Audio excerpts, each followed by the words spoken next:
फूलबाग पर राजा मानसिंह फोर्ट की तलहटी में स्थित मर्कंटेश्वर मंदिर, जहां इस मंदिर में यमराज की प्राचीन प्रतिमा स्थापित है। यह प्रतिमा सिंधिया राजवंश के राजाओं ने लगभग 300 साल पहले स्थापित की थी। यमराज के मंदिर और नरक चौदस पर पूजा अर्चना को लेकर पौराणिक कथा कहती है कि यमराज ने जब भगवान शिव की तपस्या की थी और तपस्या से प्रसन्न होकर शिव शंकर ने यमराज को वरदान दिया था कि आज से तुम हमारे गण कहे जाओगे और दीपावली से एक दिन पहले नरक चौदस पर जो भी तुम्हारी पूजा अर्चना और अभिषेक करेगा उसे जब सांसारिक कर्म से मुक्ति मिलने के बाद उसे स्वर्ग की प्राप्ति होगी। तो यहाँ अपने मंदिर में क्या कार्यक्रम होते हैं, महाअभिषेक किस प्रकार से होता है इसका? जी, सबसे पहले तो सभी वासियों को रूप चतुर्दशी एवं नरक चतुर्दशी की बहुत बहुत शुभकामनाएं।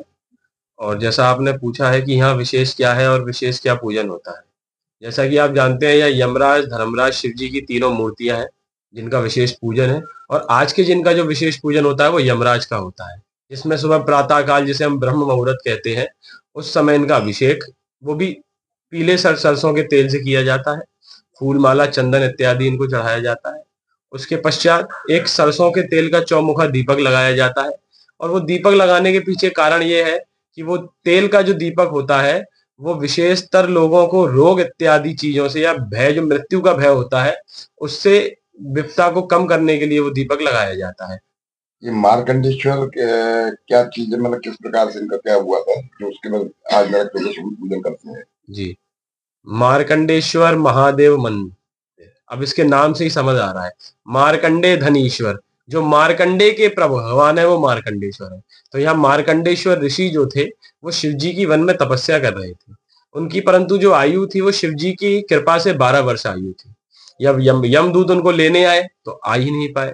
कहा जाता है कि यहाँ शिवालय होता है, उसके 100 हाथों तक यमदूत का प्रवेश नहीं होता है। तो स्वयं यमराज को आना पड़ा।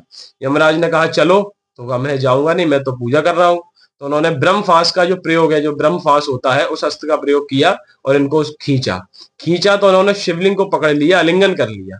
तो प्रभु इतने भाव विमोर हो गए कि उसी में से प्रकट हो गए।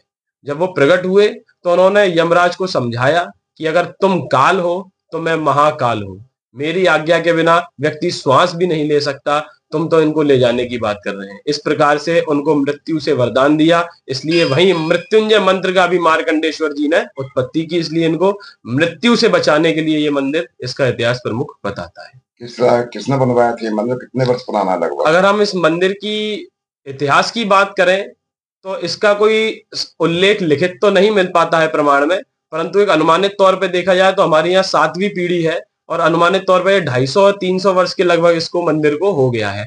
अगर हम इसके स्क्रिप्चर के हिसाब से बात करें तो जैसा कि सिंधिया राजवंश का जो चिन्ह है, वो सिंधिया राजवंश का चिन्ह इस मंदिर में भी उभरा हुआ है, जिससे आप समझ सकते हैं सिंधिया वंश के द्वारा इसको निर्मित किया गया था।